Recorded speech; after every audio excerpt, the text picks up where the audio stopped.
सरकार बनाने में वहाँ बीजेपी कामयाब रही और इसके पीछे किसी एक आदमी का सबसे ज़्यादा कंट्रीब्यूशन है, जिसके नाम पर आज भी वोट पड़ते हैं, पार्टी से ज़्यादा उस व्यक्ति के नाम पर पड़ते हैं, वो व्यक्ति नरेंद्र मोदी हैं। पाया कि स्वयंभू यात्रा निकली हाथियों और महावतों के अगुवाई में और लाखों की भीड़, पता कराया तो पता चला इसके पीछे कौन है, तो पता चला नरेंद्र मोदी जी का नाम। ये कैपेबिलिटी संगठन का। यहाँ तक कि जो अप्रूवल रेटिंग्स का जो सिस्टम है ग्लोबली, उसमें इतने लंबे समय तक लगातार इतनी बड़ी अप्रूवल रेटिंग हासिल करने वाला कोई पॉलिटिशियन जो है नहीं हुआ। एक पांव रखता हूं, हजार बाहें फूट पड़ती हैं। मोदी जी के प्रयासों से लगातार इतने अवसर आते गए। उन्होंने आज के देश की यंग पीढ़ी से लेकर के, देखिए शायद एकमात्र प्रधानमंत्री हैं कि जिन्होंने 3 पीढ़ियों का दिमाग कैप्चर किया। वर्ष 1984 में लोकसभा चुनाव हुए थे और उस समय बीजेपी को महज 2 सीटें हासिल हुई थी। वहां से अगले 30 साल में बीजेपी केंद्र में अपने बूते की पहली सरकार बनाने में कामयाब रही और उसके पीछे जिस आदमी की सबसे बड़ी भूमिका रही वो खुद नरेंद्र मोदी रहे, जिनकी अगुवाई में 2014 की वो सरकार बनी और उसके बाद से वो लगातार देश के प्रधानमंत्री हैं। 12 साल से ज़्यादा का समय हो चुका है।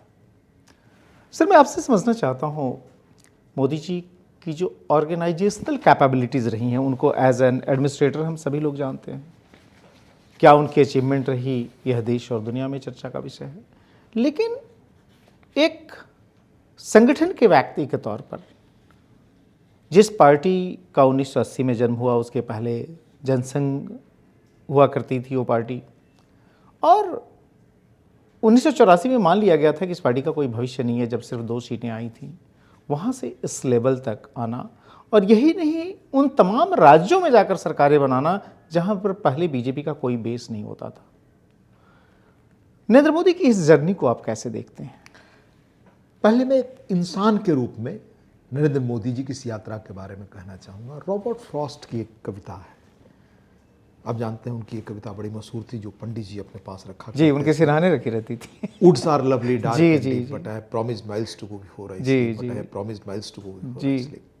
उसी में रॉबर्ट फ्रॉस्ट की एक दूसरी कविता है, एक जिसके पंडित जी अनुयायी थे, दूसरी जिसके प्रतीक मोदी जी। अंग्रेजी की उस कविता का आशय है कि जब मैंने जीवन शुरू किया तो हमारे सामने कोई रास्ता नहीं था, दिल्ली से लखनऊ जाने का कोई रास्ता नहीं था, थे उबड़ खाबड़ मार्ग, जंगल, पथरीली जमीनें, पर मैंने तय किया कि इस अनगढ़ और अनचले रास्ते पर ही चलूंगा, और उसे इतिहास बन गया, जिसको अनचार्टेड टेरिटरी कहते हैं। तो एक व्यक्ति अपने संकल्प से अपनी राह बना लिया, वह मोदी जी के व्यक्तित्व का पहलू जानने के लिए उनकी सांगठनिक क्षमता को समझना जरूरी है। वह जहाँ तक मैं जानता हूँ, चूंकि आप उनके बारे में ज़्यादा गहरी जानकारी रखते हैं, पर जितना मैं पढ़कर समझ पाया हूँ, उसमें एक महत्वपूर्ण प्रसंग है कि वो शुरू से शायद जन्मजात उनमें एक क्वालिटी थी संवेदना की, और लोगों के प्रति संवेदना की, लोगों से दुख दर्द से जुड़ने की एक ललक से दिखाई देती है। जैसे 79 में मच्छू रिवर डैम ट्रेजेडी हुई, मोरवी की घटना, 25,000 से अधिक लोग मरे। उस दिन मोदी जी कहाँ थे? मोदी जी चेन्नई में थे, और किसके साथ थे? युवा प्रचारक के रूप में वो नानाजी देशमुख के साथ। तुरंत सब छोड़कर वो गुजरात लौटे और बड़े पैमाने पर राहत का काम बिना यश के, बिना किसी से मदद के, बिना किसी से प्रयास के, जमीन पर सोते हुए, याचना करते हुए, बिना खाए पिए, तब उनकी कोई पहचान नहीं हुआ करती थी, वो मुझसे अधिक आप जानते हैं।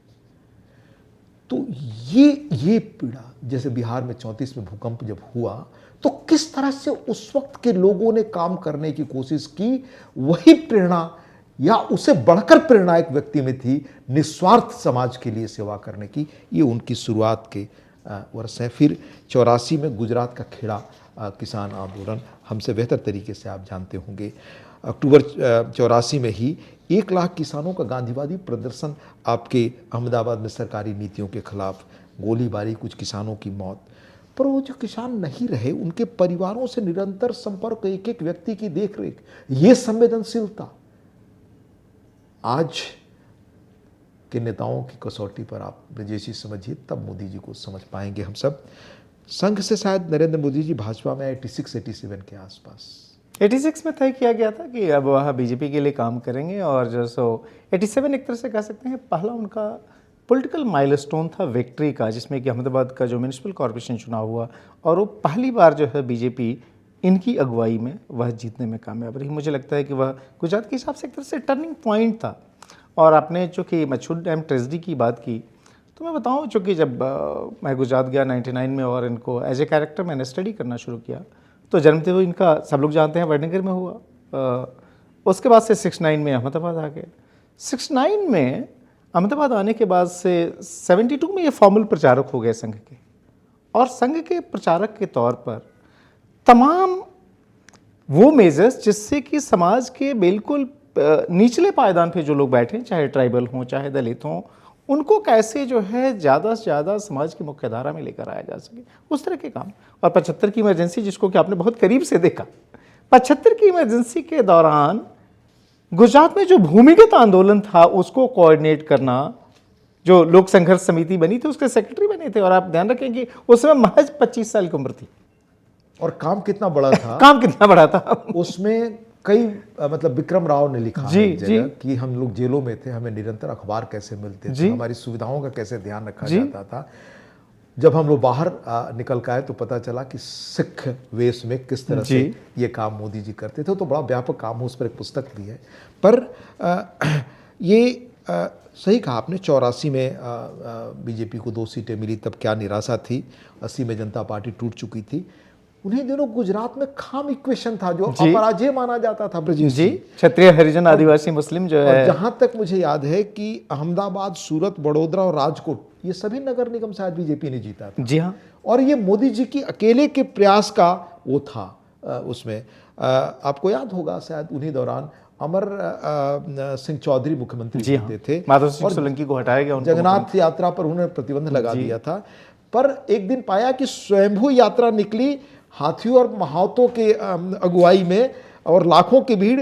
पता कराया तो पता चला इसके पीछे कौन है, तो पता चला नरेंद्र मोदी जी का नाम। ये कैपेबिलिटी संगठन का, ये क्षमता, ये दूरदृष्टि, इसके बारे में मोदी जी का कभी आधिकारिक बयान आज तक कहीं पढ़ा नहीं या नहीं आया। लोग कहते हैं 86 तक पार्टी में आने तक एक हमेशा लर्नर का एटीट्यूड रहा। उस IAS अधिकारी ने मुझे बताया कि जब मुख्यमंत्री बनकर आए तो अधिकारियों को बुलाकर फाइल पर नोटिंग कैसे लिखी जाती, एक एक चीज़ सीखना। मैंने आप जब आज उनसे बात करते हैं कभी, जब भी मेरा तो बड़ा कम अवसर मिला है और मेरा कोई फंक्शनल रिश्ता नहीं है, पर कई बार मुझे लगता है कि हम ही बोल रहे हैं, वो चुपचाप सुन रहे हैं। लास्ट में 1-2 बात कहेंगे, वो भी देश को कैसे आपके काम से आगे लाया जा सकता है। आप जो काम देख रहे हैं उसमें इसी तरह के सुझाव होंगे। दुनिया के बेस्ट पार्लियामेंट में क्या प्रैक्टिस है जो अपने यहाँ हो सकते हैं। कभी कोई मामूली, आज तक मैंने कोई छोटी चीज़ उनसे नहीं सुनी। इसलिए सीखने की शैली, ध्यान से लोगों को सुनना, नई चीज़ों के बारे में जानना और आउट ऑफ बॉक्स हमेशा चीज़ों को करने की कोशिश, इसने उनके व्यक्तित्व को गढ़ा। और 95 में गुजरात बीजेपी को जीत दिलाने वाले तो वही व्यक्ति थे ना। पर हाँ, जीत जो आप जिसका जिक्र कर रहे हैं, मुझे लगता है किसी ने कल्पना नहीं की थी कि अपने बूते पर गुजरात में बीजेपी सरकार बना पाएगी।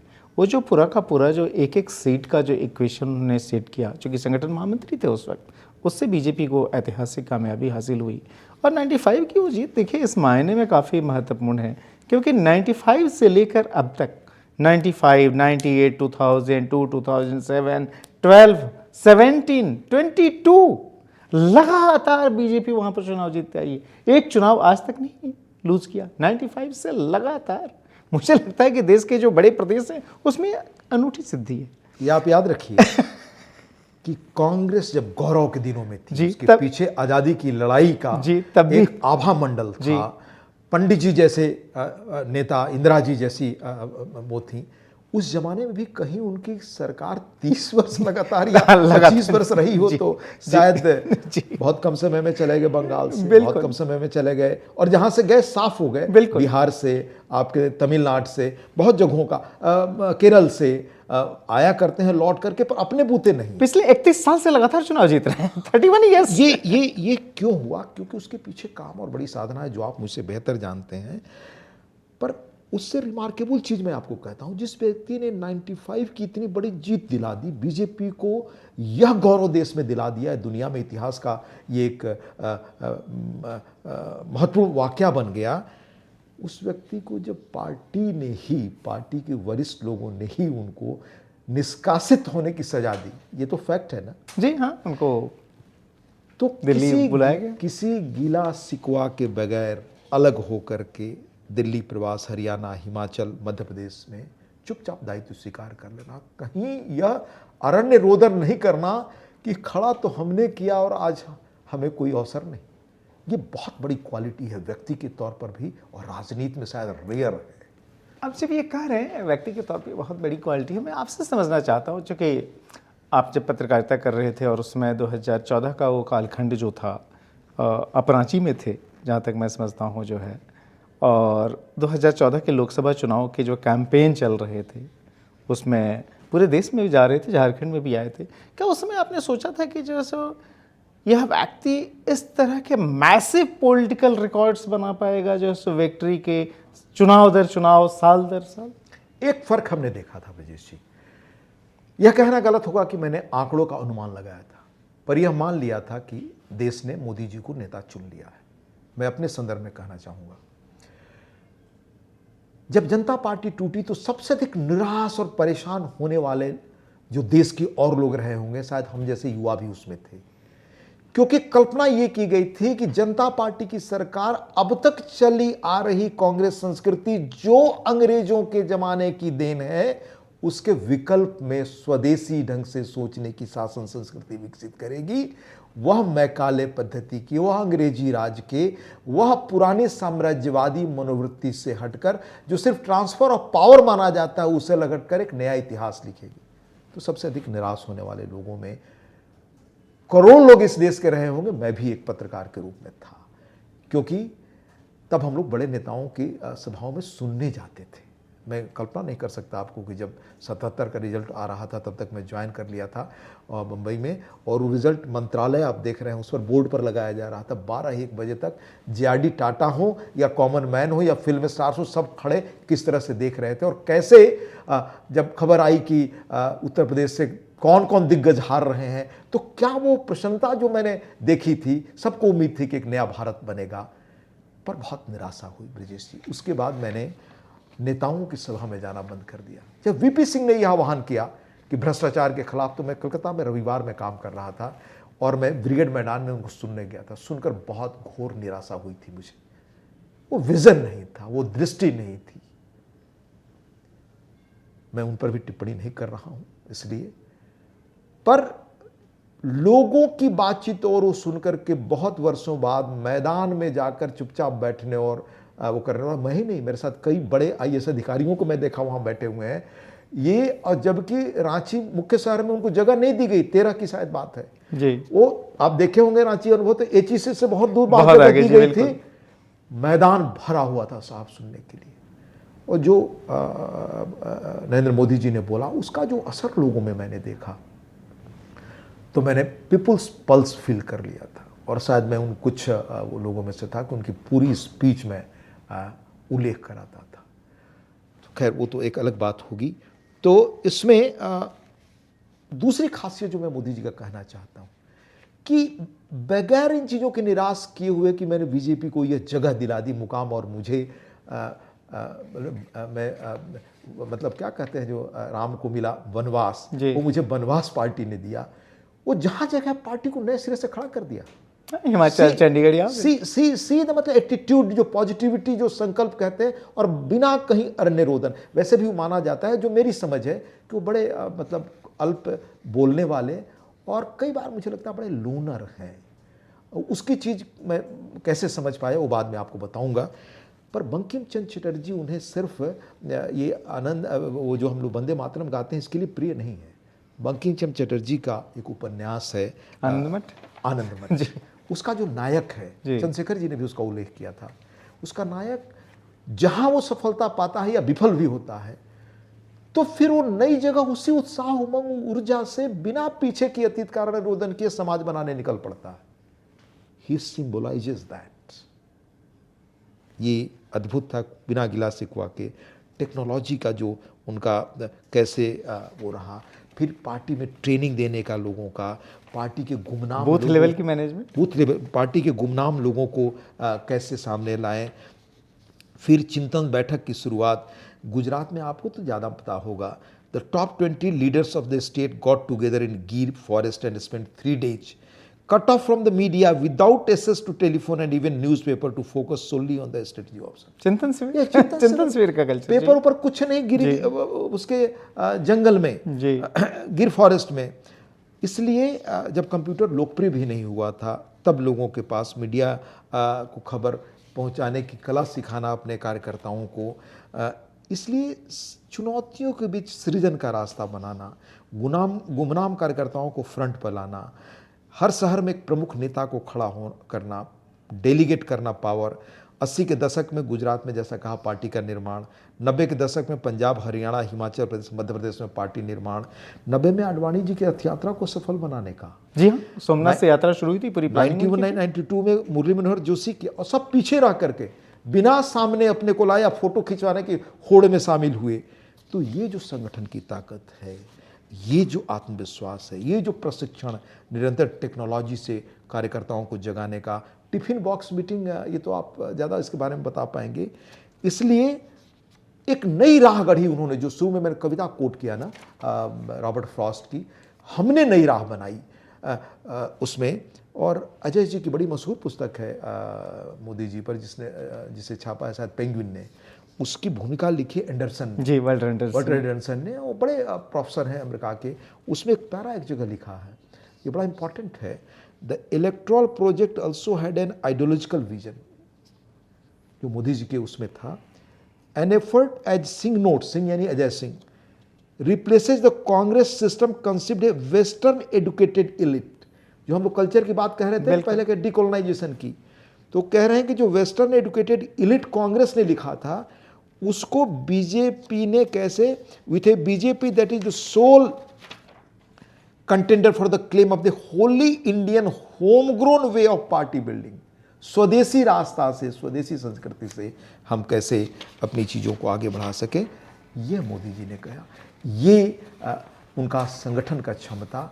और जो आपने किस्सा सुना है जो कि देश भर के हर जिले में 1 या 2 रात गुजारना और लोगों से संवाद बनाना, कहते हैं कि उनका इसको आप पुष्ट करेंगे कि इतना पैरेलल सिस्टम है फीडबैक का। जी हाँ, अपार्ट फ्रॉम गवर्नेंस जी, कि कहाँ क्या चल रहा है उन्हें पता होता, एक एक चीज़ उनको पता होता है। पिछले दिनों मुझे बताओ, एक बड़े इंपॉर्टेंट लीडर मेरे साथ एक यात्रा में थे, उन्होंने कहा कि भाई मैं जो अपने बारे में चीज़ मैं ही पता है, वो जब उनसे चर्चा हुई, मैं किसी एक आध आदमी अपने घर के यहाँ से बातचीत किया हुआ, पता हुई तो उन्होंने पूछा उसके बारे में। अब ये मैं नहीं जानता कि इस तरह का सिस्टम कैसे उन्होंने डेवलप किया, बनाया। एक और सज्जन ने मुझे कहा कि उनकी बिटिया यूएस में थी, कहीं दूसरी शहर में चली गई, कहे कि ये शायद हमारे घर के लोग जानते थे, पर मुझसे मिले तो उन्होंने पूछा कि वो वहाँ से वहाँ चली गई, तुमने बताया नहीं मुझे।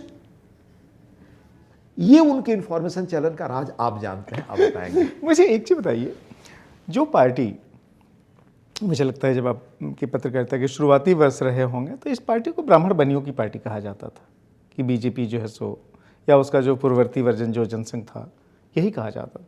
वहाँ से इस पार्टी को सर्वसमावेशी बना देना, सिर्फ उत्तर भारत की पार्टी नहीं बल्कि पूरे देश की पार्टी बना देना, किसी ने कल्पना नहीं की थी कि जम्मू कश्मीर में इतने बड़े तादाद में इनके विधायक चुने जाएंगे, यह शासन में वहाँ पर जो है पार्टनर के तौर पर वहाँ सरकार का हिस्सा रहेगी। किसी ने ये कल्पना नहीं की होगी कि जिस नॉर्थ ईस्ट में कभी कोई लेना देना नहीं था, वहाँ पर केरल जो कि वामपंथियों का गढ़ था, वहाँ पर जो है सो आज पार्टी के एक नहीं 3-3 विधायक हैं। तमिलनाडु, कर्नाटक में तो कई बार सरकार बना चुके हैं। क्या ये कल्पना थी कि इस तरीके से पार्टी को एक बड़ा जनाधार देकर चुनाव दर चुनाव, और मुझे लगता है कि जो लेटेस्ट जो इनकी कामयाबी रही है पश्चिम बंगाल की, हर कोई कहता था कि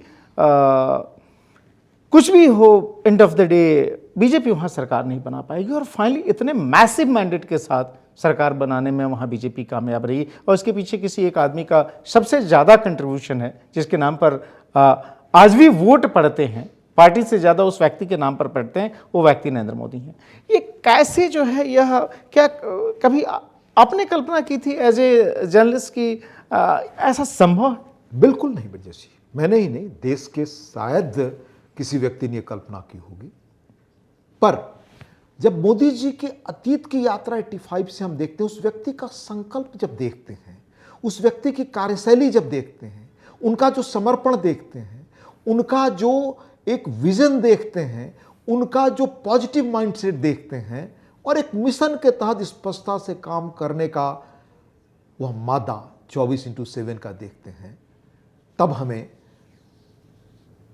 मतलब मान सकते हैं कि जो जीवन में कहावत है ना कि एक व्यक्ति का संभव, मतलब वो शायद ये कविता मध्य प्रदेश के बड़े कवि हुए हमारे हिंदी के, उनकी कविता है, एक पांव रखता हूं हजार राहें फूट पड़ती हैं। मोदी जी के इन प्रयासों से लगातार इतने अवसर आते गए। उन्होंने आज के देश की यंग पीढ़ी से लेकर के, देखिए वो शायद एकमात्र प्रधानमंत्री हैं कि जिन्होंने 3 पीढ़ियों का दिमाग कैप्चर किया जी। हमारे सीनियर, हम और हमारे बच्चे, 3 पीढ़ी का ये इमेजिनेशन, ये सोच, ये विजन, यह इतिहास बनाता है।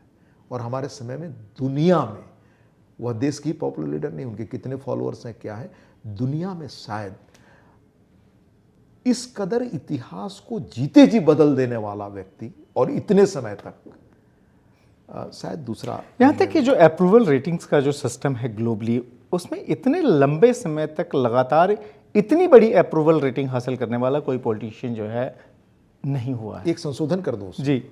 लोकतंत्र में तो उम्र ही आपको गिनाया मैं 2-2.5 वर्ष, पंडित जी को छोड़ दें क्योंकि उनके पीछे आभा थी। तो मैंने बताया कि आज़ादी की लड़ाई का वो खुद भी जेल गए थे, या गांधी जी का इंडोर्समेंट उनको था, पर आते आते 5-7 वर्ष में उनके खिलाफ भी चीज़ें चलने लगी थी। पर 12 वर्ष बाद भी, कोविड के बाद भी, इस तरह के मतलब जो सप्लाई चेन दुनिया का हो गया, उसके बाद भी सबसे अधिक अप्रूवल रेटिंग उनके आह्वान पर 10 करोड़ लोग गैस छोड़ देते हैं। उनके आह्वान पर लोग कहते हैं नहीं कि विदेश से अब सोना मत खरीदो, वो कहते हैं कि नहीं कम से कम तेल लाओ और इस सब का इस्तेमाल करो। ये अपील कहाँ किसी के पास है? 25 वर्ष आप उसको थोड़ा एक्सटेंड कर लें, 25 वर्षों तक लोकप्रियता के इस शिखर पर बने रहना, जहां चंद्रशेखर जी ने एक बड़ा मशहूर कहा था प्रधानमंत्री बनने पर, तो लोगों ने पूछा तो बड़े हास्य को उसमें कहा कि एवरेस्ट पर घर नहीं बनते। जिस व्यक्ति की पॉपुलरिटी ने बाध्य कर दिया कि आप एवरेस्ट पर ही रहें, उसके पीछे एक बड़ी वजह है, और वो मैं कहकर अपनी बात खत्म करूंगा। मेरी उनसे पहली मुलाकात थी, मैं सांसद था, मैं गया, सामान्य ही घर देखा, तो मैंने ऐसे कहा सर, तो बहुत दिन बाद मैंने कहा कि हाँ परसों मनमोहन सिंह जी भी आए थे, मिले, तो उन्होंने आश्चर्य व्यक्त किया कि आपने तो पर्दा भी चेंज नहीं किया है और वो डोरमैट वगैरह भी चेंज नहीं किया है। तो कहा कि हमने उनसे कहा कि हम देश बदलने आए हैं, ये चीज़ हमारे दिमाग में हमेशा रहती है, यानी जिस व्यक्ति को घर का सोफ़ा कैसा हो, घर का फर्नीचर कैसा हो, हमारा रहन सहन, हमारे आगे पीछे कैसे मतलब वो राज चलाने के प्रतीक के रूप में चीज़ें दिखाई दे, इसकी बिल्कुल कोई परवाह नहीं। और दिल्ली इसी की परवाह करती थी। चंद्रशेखर ने लिखा है कि जब 62-63 में मैं सांसद बनकर आया और सवाल वगैरह पूछने लगा तो मुझे हर जगह बुलाया जाने लगा, और मैं 2 चीज़ों को देखकर बड़ा निराश हुआ। जब बड़े बड़े लोगों के घर, जो उस वक्त के डिसीजन मेकर्स थे, मुझे बुलाया जाता था, तो बात होती थी कि घर के पर्दे के अनुसार सोफ़ा है या सोफ़ा के अनुसार पर्दा है, या सोफ़ा हटाया जाए, ये हटाया जाए। चंद्रशेखर जी ने लिखा है, मैं बड़ा निराश हुआ, ये लोग देश क्या बनाएंगे जो सोफ़े और उस पर सीमित हैं। फिर कहा कि मैं अशोका होटल जा रहा था, धोती कुर्ता पहना था, दाढ़ी था, मुझे रोक दिया क्योंकि यहाँ अभिजाते आते थे। आप सोच सकते हैं उसी दिल्ली में, मतलब ये जिमखाना क्लब, ये एलिट क्लास, ये बाद में जो कहा जाता है खान मार्केट गए, उनके बीच आकर के अपने देशज स्वरूप में शासन करना और अपनी शर्तों पर करना, और उनकी उस अभिजात संस्कृति को नकार कर करना कि हम 5 स्टार में कैसे रह रहे हैं, क्या कर रहे हैं, ये कोई साधारण बात नहीं है। इसके पीछे कोई और वजह हो सकती है, उस पर हम चर्चा करेंगे। मैं आपसे एक चीज़ समझना चाहता हूँ कि अगर जो है इनका मूल्यांकन करना हो, एक संगठक के तौर पर, एक एडमिनिस्ट्रेटर के तौर पर, एक पॉपुलर लीडर के तौर पर, अगर एक व्यक्ति के तौर पर अगर इनका मूल्यांकन करना हो, अगर उनकी लिगेसी को याद रखना हो तो उसको आप कैसे देखना चाहेंगे? मैं इस पर चर्चा करूंगा आगे।